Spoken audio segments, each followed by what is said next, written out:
And the idea is to, once we have that downstream model, we can produce Adler map from the waste all the way to a syncro that can be then certified for use as a refinery for all these different applications. Hello, you're watching Proactive. I'm joined by EQTEC CEO David Palumbo and Murli Bhamidipati, the company's new operations director. Murli, David, very good to speak with you. David, I'll start with you because you're up with your interim results, and the first half of 2024 shows a significant improvement compared to H1 2023, with a 10 times increase in revenue, strong rise in gross profit as well. What were the key factors that drove this turnaround? Yeah, hi, Stephen. Yeah, thank you very much for your question. So, I mean, we talked about this before. I mean, this is the strategic shift that we're making to high margin services, to create, regular and predictable revenues from the service side and that we do. So the focus is in making high market IP-rich services over what we're doing before, that we have a very capital-intensive development activities. So this improve our revenue over profit margins. So we are fully out now of capital-intensive development that also does have delay revenues, where now we have predictable, monthly revenues from design, proprietary engineering, and services to project before they go into construction, and then some of them translate into technology sales. Also, we focus a lot in operational efficiency and cost control. So we have a significant reduction in cost and bring business efficiency. With Murli can come and talk more about that. One of the key reasons to relocate the operation director to Barcelona, it was to bring these efficiencies to bear.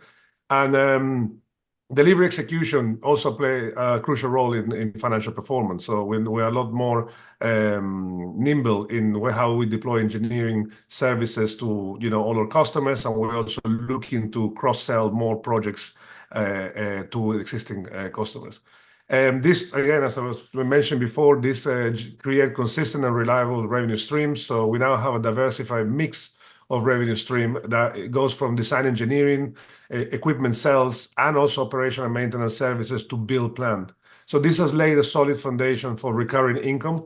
And the licensing fees we start seeing then coming into some projects as a one-off and some projects as a recurrent, yearly income. We are not billing the yearly income yet. We don't have enough plants built to generate this, but very quickly we're moving to the direction of that. So in essence, I think it's very important to note that where before we were waiting to get revenues, at the sale of a project that we have some equity in it, now we are paid from the beginning. So in essence, all the feasibility and the design engineering we do is in a way like a paid off business development. Murli, well, the first half of 2024 shows a strong turnaround. You mentioned that a lot of work remains to be done. What are the main challenges and opportunities EQTEC faces as it continues its transformation? Thanks very much, Stephen. Look, we need to align our operations with the strategic goals. As David clearly mentioned, what our strategic goals are, and my job and me coming on board and based in Barcelona is to make sure that the operations have the capacity and capability to deliver on these. We are probably one of the largest engineering teams around in this particular space. So my job is to make sure that the team has the right resources and is resourced well enough to make sure that these goals are met. That's one of my main focus. And obviously, the company is generating with 60 different types of waste possibilities. There's a lot of innovation in the company. So my idea is to make sure that business development, business as usual, and innovation go hand in hand. And that's one of my main goals. And obviously, once we get a critical mass, and there seems to be critical mass developing with the project pipeline that we have, make sure that we do not run out of resources. So the scale goes at the same pace as our pipeline. And that's something I'm focusing on. Obviously, there is a business development and operation interface, which is what I would be responsible for, to make sure that all these critical elements that we just spoke about are being delivered in a timely fashion, and obviously focusing hugely on revenues and profitability. Murli, as the new operations director based in Spain, as you said, how do you see your role contributing to the transformation and operational efficiency of EQTEC's business? First of all, it's really looking at carrying on what has been done in the past. A lot of work has been done, as David mentioned, cleaning up of old lumpy projects. The team has reduced its costs and so on. But also we are reaching that point, particularly where the idea is to make sure there are two different types of revenue streams. One is to make sure that we have recurrent, regular engineering and design type of revenues on one side, and then what I call the lumpier ones, the big shots, bigger projects that we come online, that are coming online. So my job basically is to make sure that the business reaches operational break-even and operational profitability within the shortest period of time. And we do have a fairly good pipeline. In the past, probably the business had a different focus, but now the focus is crystal clear. For me, it's crystal clear to make sure that on an operational delivery perspective, we are in a position to deliver on these priorities, which is operational break-even and profitability. And then whenever we have bigger, lumpier projects, which are the big profitable, let's say I hate to use the word moonshots, but some close by shots, to make sure that we fulfill those. David, you also recently appointed a new non-executive director, Brian Cole. He seems to have extensive experience in project development and energy technology. What unique value do you believe he'll bring to EQTEC's board at this stage of the company's growth? Yeah, great. We're very, very excited about having Brian Cole join us on the board.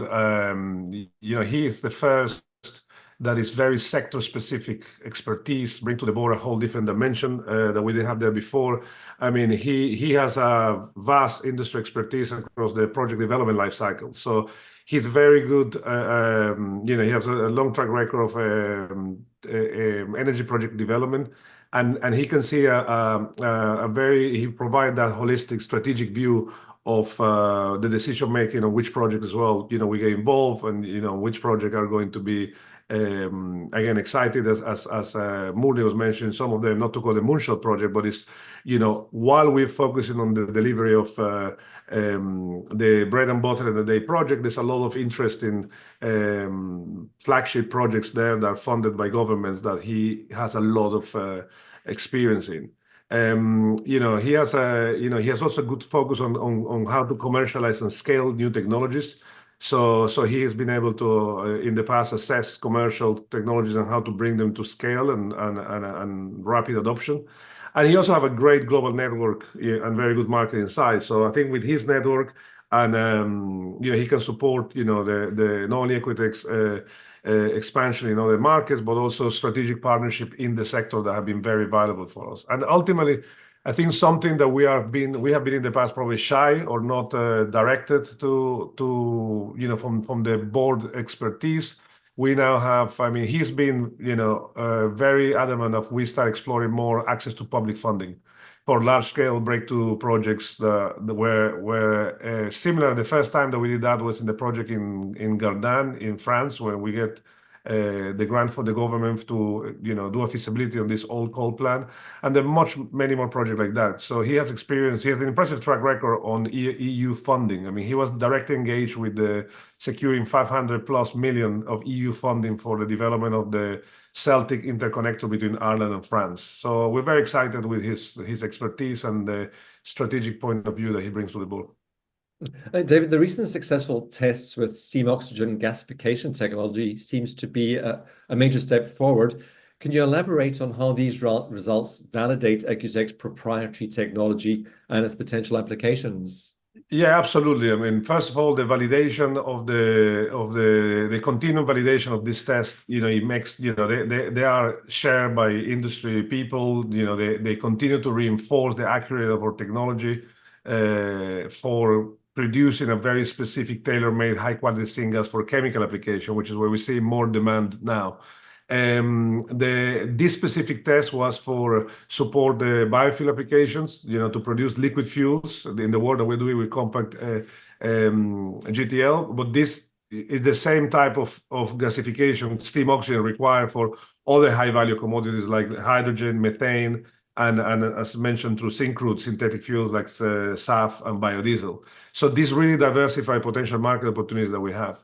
And the other thing is, like, at the heart of all of this is these tests always are a way to try in the real world the the precision of the computational kinetic model that we have, which is, one of our unique selling point. So every time we do a real life test, we compare again with the simulation, and we have, it reinforced the precision of the simulation, and obviously the data is very useful for us to continue to develop that model.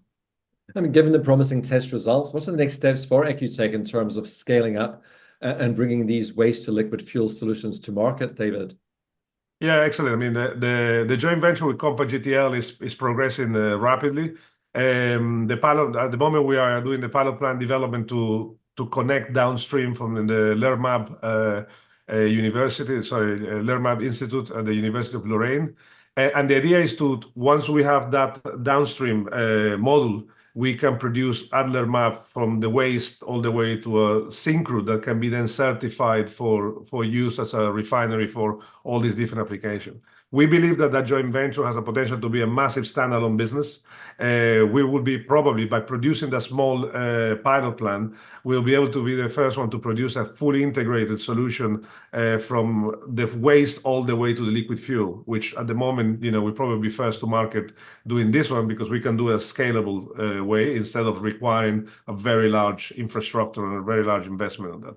The other thing that now open engagement with new infrastructure investors. So we're moving away not only from power and heat and utilities, but they have discussion now for the reference plant, mainly with oil and gas companies and other chemical companies that have deep pockets and have a significant budget to invest in technologies even before they become commercially viable, like they're doing carbon capture and some other things like that. So I think that's going to open as well the audience of the type of infrastructure investors that we can attract, and the test result will no doubt attract clients and showcase our technology capabilities and drive further commercial project also, not necessarily in the sector, but just showing that if we are good enough to do that level of complexity, it continue to validate the type of project that we're already doing. Well, I hope you'll keep us posted on any progress with that, David. Thank you very much for speaking to us today. Very good to meet you too, Murli. Thank you very much, Stephen. Thank you, Stephen. Thank you very much. That's EQTEC CEO David Palumbo, Murli Bhamidipati, the company's new operations director.